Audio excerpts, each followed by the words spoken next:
Un petit pays à plus de 1500 ans d'histoire, une république qui dure depuis 800 ans, une terre qui a résisté aux guerres et aux régimes. Aujourd'hui, on va parler de Saint-Marin. Yo, j'espère que tu vas bien. Aujourd'hui, on se retrouve pour une nouvelle vidéo dans laquelle on va parler de l'histoire de Saint-Marin. J'espère que cette vidéo va te plaire et on est parti. Avant de commencer, on va faire un petit récapitulatif de ce qu'est Saint-Marin. Saint-Marin est un pays d'Europe du Sud enclavé dans l'Italie et plus précisément entre les régions des Marches et de l'Émilie-Romagne. Le pays se trouve également à une douzaine de kilomètres de la mer et de la ville de Rimini. Le pays fait 61 km², ce qui le classe à la 5e place des pays les plus petits du monde, derrière le Liechtenstein mais devant Tuvalu. 61 km², c'est très petit, ça correspond à la taille d'une ville comme Colmar en France. Pour comparer, Paris est 2 fois plus grand que Saint-Marin en superficie avec 105 km². Le pays est peuplé par 33 000 habitants en 2022, ce qui le classe à la 194e place sur 200 pays. La population du pays est la même que celle de Nevers, Mâcon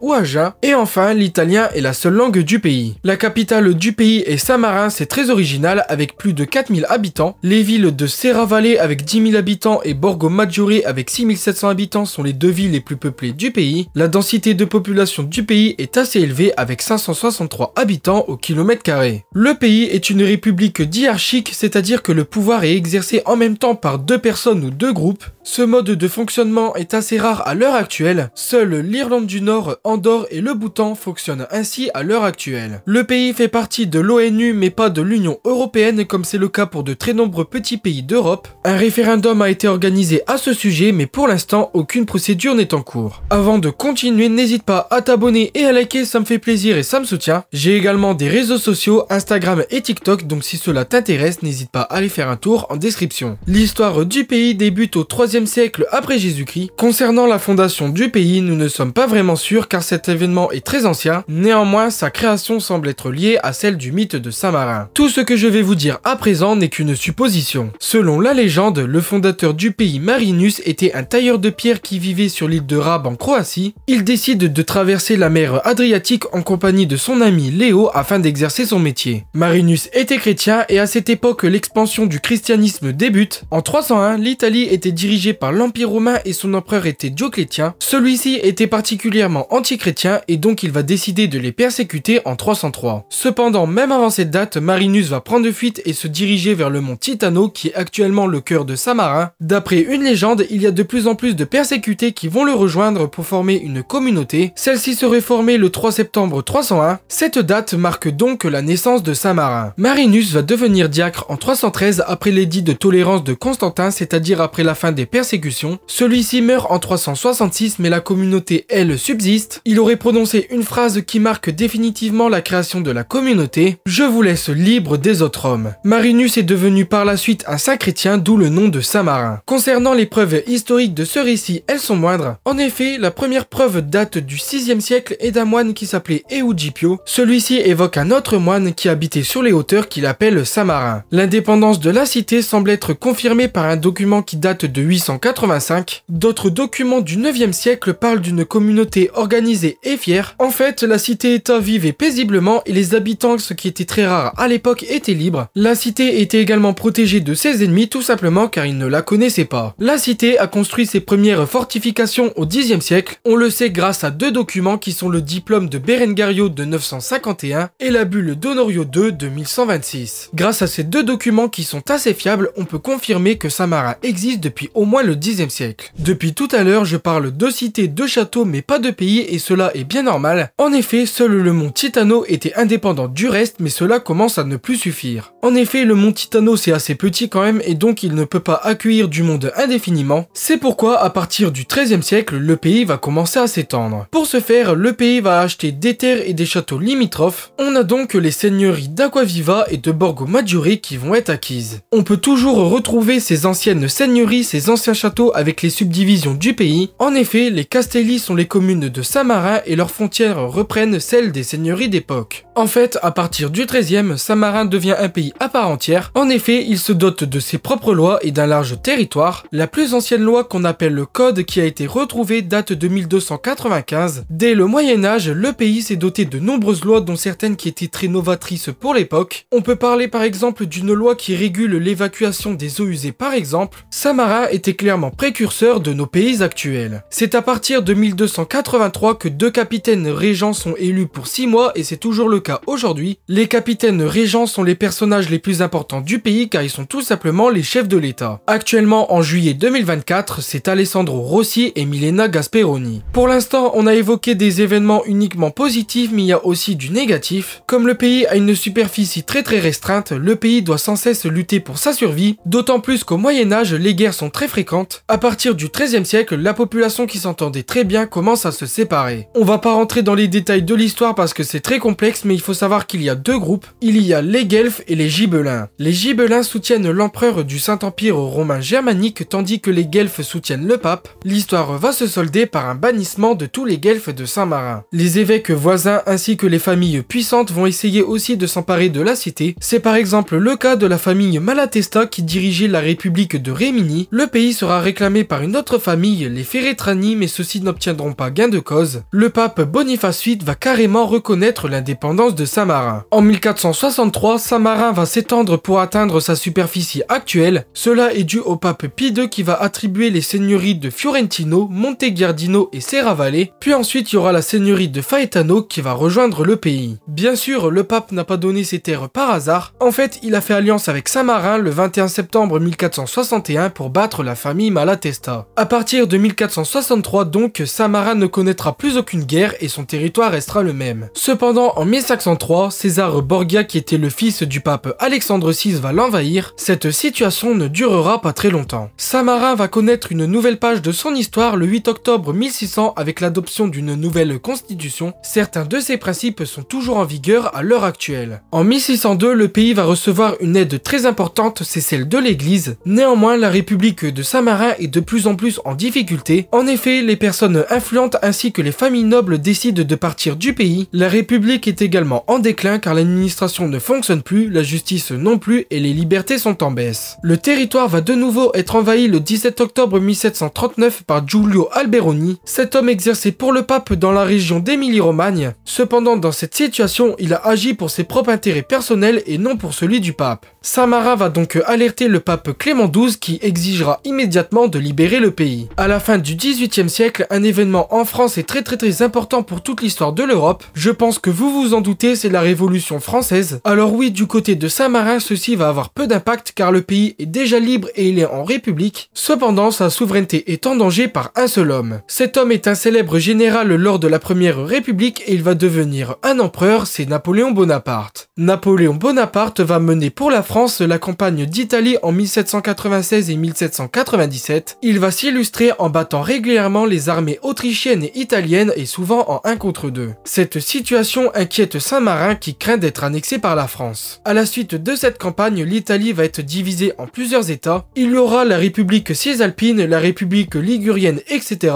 Ces états sont dits fantoches, autrement dit, ils sont là pour faire beau, ils sont dirigés par la France. Saint-Marin, qui est toujours indépendant, va s'empresser de faire alliance avec Napoléon. Cette stratégie vise à éviter l'annexion et ceci va réussir. Napoléon, au contraire, va encourager Saint-Marin à gagner du territoire. Celui-ci va leur offrir un accès à la mer et du matériel, mais Saint-Marin refuse. Il est dit que Napoléon était un grand admirateur du pays car celui-ci a toujours protégé sa liberté. Suite à la chute de Napoléon en 1815, le congrès de Vienne va décider de revenir aux frontières pré-napoléoniennes. Cela signifie que Saint-Marin va donc rester indépendant. Le mouvement d'unification italienne, le Risorgimento, aurait pu menacer l'indépendance de Saint-Marin. Cependant, celui-ci reste malgré tout indépendant. Saint-Marin et le royaume d'Italie signent carrément un traité d'amitié le 22 mars 1872. Saint-Marin va rester neutre durant les 2 guerres mondiales malgré un rapprochement avec l'Italie des sombres jours. Et bien voilà, j'espère que cette vidéo t'aura plu. Sur ce, tu peux aller voir cette vidéo dans laquelle je te présente pourquoi le Liechtenstein est un pays indépendant. Tu peux t'abonner et liker cette vidéo, ça me fait plaisir et ça me soutient. Sur ce, je te laisse.